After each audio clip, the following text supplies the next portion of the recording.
अस्सलाम वालेकुम जी, जावेद गफारी आपकी खिदमत में हाजिर। और आज अहम इजलास हुआ PDM का, जिसके अंदर उनकी सीनियर क़यादत जिसमें आसिफ अली जरदारी और मियां मोहम्मद नवाज शरीफ समेत रहनुमा दीगर कोई 11 पार्टियां जो हैं उनके शामिल थे। उसके अंदर आज आसिफ अली जरदारी ने वो बात दोहराई इस्तीफ़ों के मामले पर। जब बात आई, मियां नवाज शरीफ ने कहा कि इस्तीफ़े देने चाहिए, तो आसिफ अली जरदारी ने कहा मियां जी आप आएँ, उसके बाद इस्तीफ़ों की बात करते हैं। और ये बात वो पहले भी आसिफ जरदारी कर चुके हैं, कुछ अरसा कबल, को 2-3 माह पहले, 1.5 माह पहले, जब इसी तरह का एक इजलास हुआ था और उसके अंदर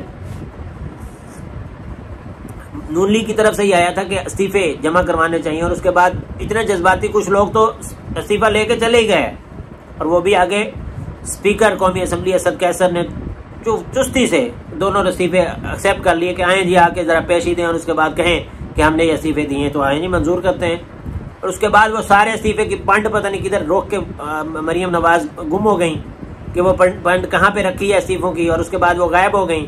और उसके बाद इधर ही कुछ इस्तीफ़े बिलावल भुट्टो जरदारी को जमा करवाए गए, कुछ उनको जमा करवाए गए। वही स्पीकरों को जमा करवाए जाते हैं इस्तीफ़े, आप अपने घर में रख के बैठ गए। खैर, आज फिर मियाँ नवाज शरीफ जो कि लंदन में बैठे हुए सियासत बचाने की कोशिश कर रहे हैं,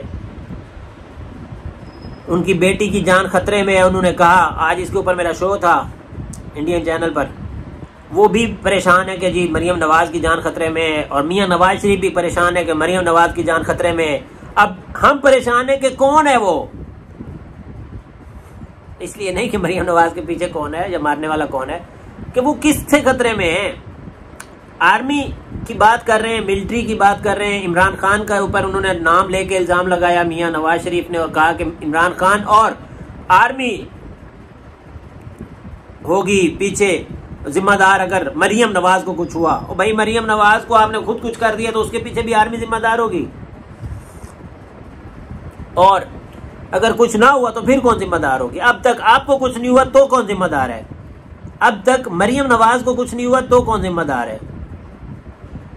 इस तमाम तर मामले की जिम्मेदारी किस पर है।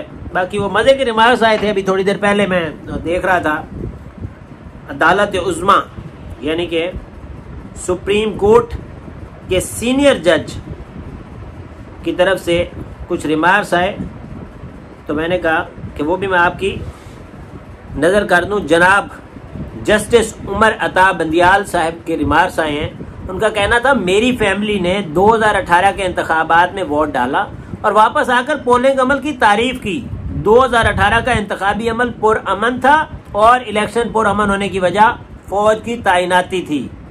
ये मुअज़्ज़ज़ जज जस्टिस उमर अता बंदियाल के रिमार्क्स हैं, आपके मेरे किसी लल्लू पंजू सहाफ़ी के उसके नहीं है।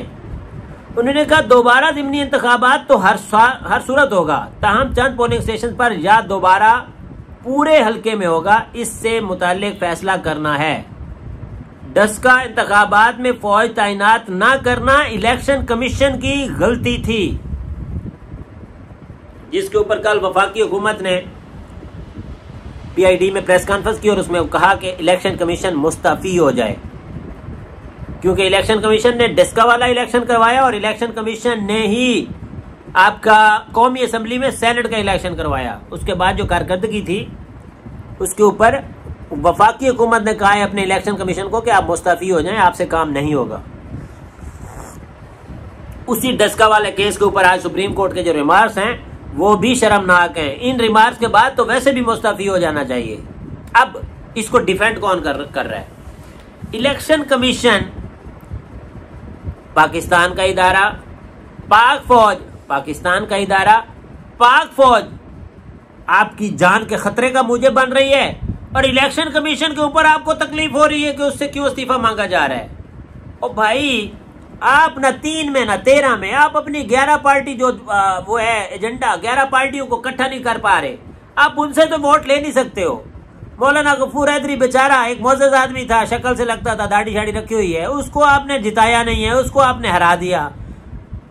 और वो यूसुफ रज़ा गिलानी को इज्जत बची हुई थी इलेक्शन जीत के, उसको आपने चेयरमैन की सीट पे खड़ा करके उसको भी आपने हरा दिया। और आप कहते हो कि हम जो 11 सियासी जमातें एक मुट्ठी की तरह हैं, ये है वो, ये नजर आ गए। आप जितने एक मुट्ठी में जरा है ना वो नजर आ गए। अब अपनी ड्रामाबाजी और अपनी ये जो दिखावे की सियासत है उसको खत्म कर दें, घर बैठ जाएं, आराम करें। 2 साल 2.5 साल रह गए, हुकूमत करने दें उसको।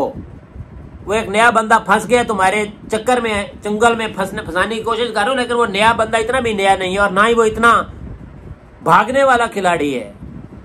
अब आगे हुकूमत में उसको बर्दाश्त करें, बर्दाश्त की गोलियां कहीं से मिलती हैं तो वो लें। अब आपको पता चल गया होगा कि सेनेट इलेक्शन में जिस तरह आपने अपने साथ खुद किया उसके बाद तुक नहीं बनता था। अजीब अजीब बातें करते हैं। शाहिद खाकान अब्बासी साबिक वजीर आजम रह चुके हैं। आप कुछ अल्फाज का चुनाव सही कर लिया करें। आपने तो ऐसे कसम खाई हुई है। जब मजे की बात है, शाहिद खाकान अब्बासी ने कसम खाई है कि अगेंस्ट बोलना, और शाहिद खाकान अब्बासी को कोई लिफ्ट ही नहीं करवाता, कोई जवाब ही नहीं देता। वो एक और आज सलीम मांडी वाला, उनको तकलीफ पता किस चीज की है कि नैब ने इतना कम उनके ऊपर इल्जाम क्यों लगाया। यकीन करें, उनके बहुत ही करीबी साथी से मैं मिला, मैंने कहा सलीम मांडी वाला क्यों इतने वो कर रहे हैं, उनकी इतनी सी करप्शन सामने आई है तो उसके ऊपर वो कह रहे हैं। नहीं कहते, ये तकलीफ उनको ये कि उनके इतना कम इल्जाम क्यों लगा। नैब ने अगर इल्जाम लगाना था सलीम मांडवी वाला पर तो बड़ा इल्जाम लगाते, ये उनको तकलीफ। शाहिद खाकान अब्बासी को, एहसन इकबाल और पता नहीं कितने कितने फिलासफर हैं, आप सारे के सारे, आपको कोई लिफ्ट करवाता है।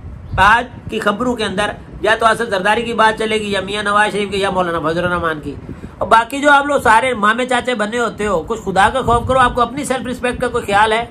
आपको लड़कियों ने पीछे लगाया हुआ है। कोई लड़की आपके कान में कहती है, एहसन इकबाल के कान में वो मरियम औरंगजेब कान में कोई बात करती हैं, मरियम नवाज को कोई बात करते हैं, मरियम नवाज, और लड़कियों के पीछे घूम रहे हो यार। आपकी क्या सियासत है? हम पहले कहते थे पाकिस्तान पीपल्स पार्टी की क्या सियासत है, एतजाज एहसन जैसा बंदा बिलावल भुट्टो की बात सुनता है।